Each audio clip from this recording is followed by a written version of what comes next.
The night I left home, it was raining. I remember standing in my bedroom, staring at the college acceptance letter from MIT that now meant nothing.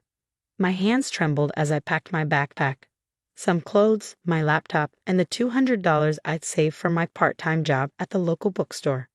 The rest of my savings, nearly $60,000 I'd earned from coding websites since I was 14, had vanished along with my college fund. My name is Emma Chen, and 12 hours earlier, my parents had casually announced over dinner that they'd given my entire college fund to my older brother, Daniel. He needs it more than you do, my mother had explained, not even looking up from her plate. His startup is struggling, and this money could help him turn things around. But that's my college fund. I protested, my voice shaking. I've been accepted to MIT. Tuition is due next month. My father's response was sharp. Daniel has real potential. His business idea could make millions. You just want to study computer science. Any state school will do for that. I looked at Daniel, expecting him to say something to show some sign of guilt for taking my future. Instead, he just smirked. Thanks, Mom and Dad. I won't let you down. The worst part wasn't just losing my college fund. They'd also taken my personal savings account, the one they'd insisted I open under their names because I was still a minor. For safekeeping, they'd said, every dollar I'd earned coding websites, building apps, and working overtime at the bookstore, gone. Now, at midnight, I stood in my room making the hardest decision of my life. On my desk sat a notebook filled with ideas, algorithms I'd developed, solutions to problems that major tech companies hadn't even recognized yet. My brother's brilliant startup idea was just another food delivery app. But my parents had never bothered to understand what I was working on. I heard footsteps in the hallway and quickly turned off my light, pretending to be asleep. My mother's shadow paused at my door. She'll get over it, I heard her tell my father. Daniel is the one with the business sense. Emma just plays with computers all day. Plays with computers, that's how they saw my work, even after I'd won the state programming championship 3 years running. Even after my coding projects had earned me the MIT scholarship, the one that would now go to waste because I couldn't afford the remaining tuition. I waited until their footsteps faded and the house fell silent. Then, moving quietly, I pulled out the emergency backpack I prepared earlier. Along with clothes and basic necessities, it contained something far more valuable. A small external hard drive containing all my code, my projects, and most importantly, the algorithm I'd been perfecting for the past 2 years. My phone buzzed. A text from my best friend Sarah. My mom's waiting 2 blocks away. Are you sure about this? I took one last look around my room. The coding competition trophies my parents had never displayed. The acceptance letter from MIT that had once meant everything. The family photo where Daniel stood front and center, his arm around our beaming parents, while I stood slightly apart, already becoming invisible. Yes, I texted back. I'm sure. I didn't leave a note. What was there to say? They'd made their choice, prioritizing Daniel's half-baked startup over my education, my dreams, my future. Now I was making mine. The rain had softened to a drizzle as I climbed down the trellis outside my window. Sarah's mom, Mrs. Rodriguez, was waiting in her car exactly where she promised. She'd been more of a mother to me over the years than my own, always attending my competitions, actually asking about my projects. Oh, honey, she whispered as I slid into the backseat, my clothes damp from the rain. Are you absolutely certain? I nodded, unable to speak past the lump in my throat. As we drove away, I watched my childhood home disappear into the darkness. I had $200 to my name, a backpack full of dreams, and no idea what came next. Mrs. Rodriguez had offered to let me stay with them, but I knew my parents would look there first. Instead, she drove me to the bus station, pressing an envelope into my hands. Sarah told me what happened, she said softly. This isn't much, but it should help you get started. Inside was $1,000, their family's vacation fund. I tried to refuse, but she wouldn't hear of it. You have a gift, Emma. Don't let anyone dim your light. The first bus to Boston left at 6 a.m. I had chosen Boston for a reason, not just because of MIT, but because the city was a tech hub, full of startups and opportunities. More importantly, it was far enough away that my parents wouldn't think to look there. As the bus pulled away from the station, I opened my laptop. The algorithm I'd been working on wasn't just another app idea. It was a revolutionary approach to data processing. something that could change how companies handled massive information systems. I had already tested it in small ways, optimizing local businesses' databases. I knew it worked. I just needed a chance to prove it. My phone buzzed again. My parents had finally discovered I was gone. The messages started pouring in. Where are you? Come home right now. Don't be dramatic. We can discuss this. You're being selfish. Think about your brother's future.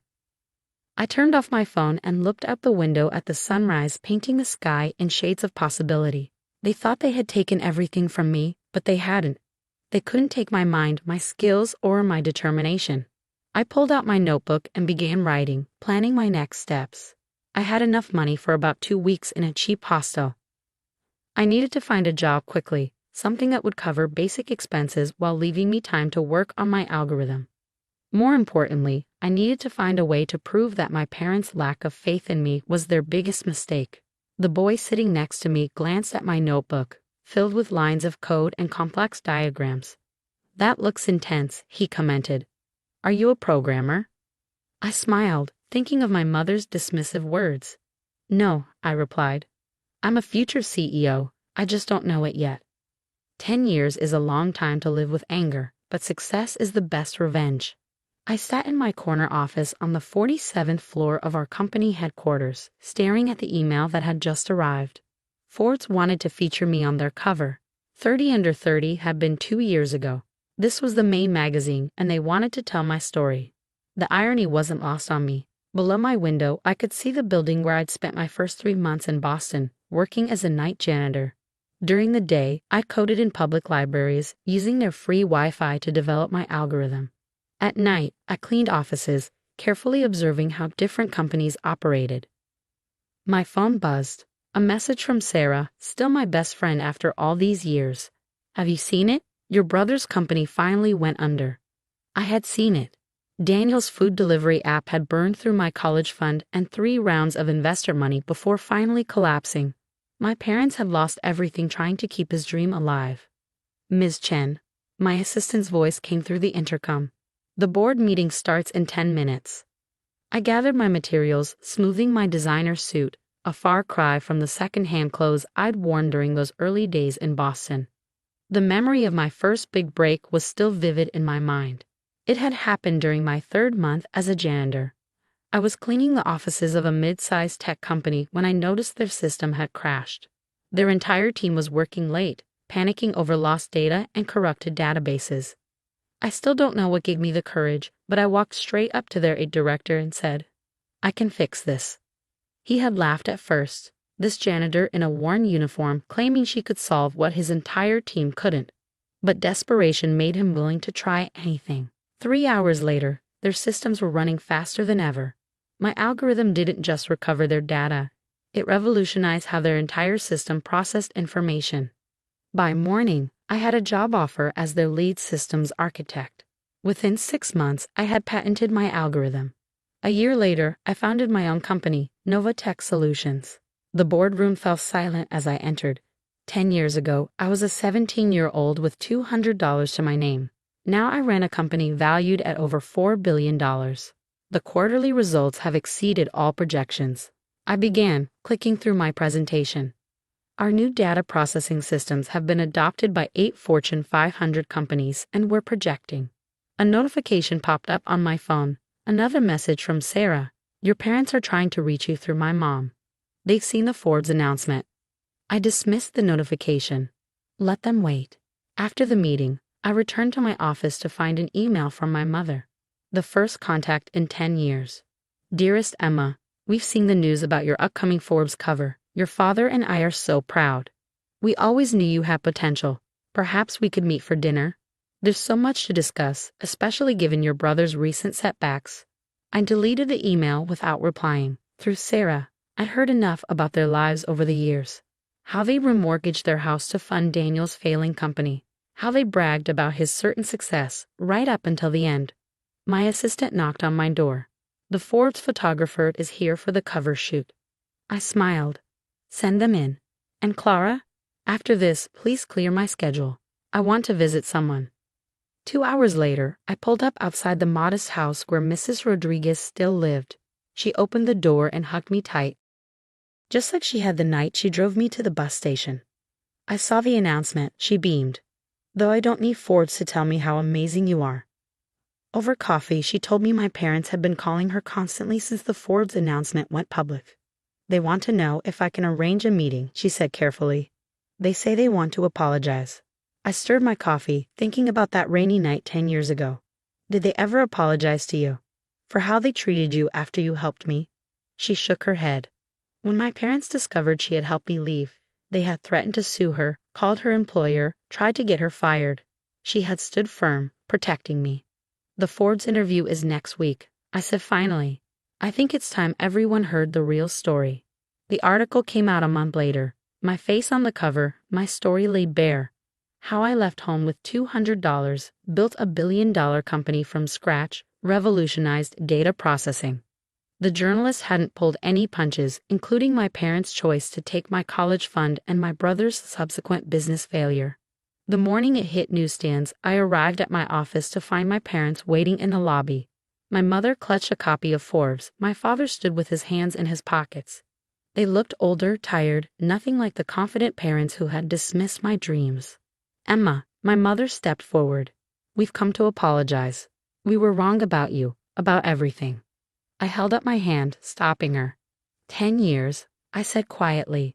10 years of no contact, except when you needed something.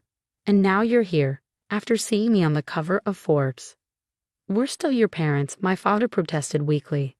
No, I corrected him. Mrs. Rodriguez is more of a parent to me than either of you ever were. She believed in me when you couldn't be bothered to even understand what I was working on. But we're family, my mother insisted. Surely that counts for something. I looked at them, really looked at them. Family? I laughed softly. Family doesn't steal their child's college fund. Family doesn't dismiss their daughter's dreams as playing with computers. Family believes in you, supports you, loves you unconditionally. I pressed the elevator button, stepping inside. I have a board meeting to attend.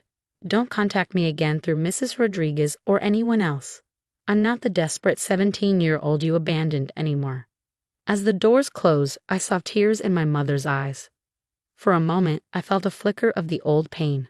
Then I remembered their faces over dinner that night, so casually destroying my future to bet on my brother instead. Today, Nova Tech Solutions continues to grow. We've expanded into artificial intelligence, cloud computing, and revolutionary data systems. I started a scholarship fund for young programmers, ensuring no talented student has to choose between education and survival. Sarah runs our charitable foundation, focusing on helping teens in crisis. Mrs. Rodriguez sits on the board, bringing her wisdom and compassion to every decision. My parents, they finally sold their house to pay off Daniel's debts. Last I heard, he was working as a delivery driver for one of the apps that had put his company out of business. Sometimes, late at night in my office, I look at that first MIT acceptance letter, now framed on my wall. Below it sits a printed copy of my first bank statement after leaving home. $200 to my name and a world of possibility ahead. They say success is the best revenge, but I've learned it's more than that. Success is proving to yourself that you were right to believe in your dreams, even when no one else did. And sometimes the best thing your parents can give you is the motivation to prove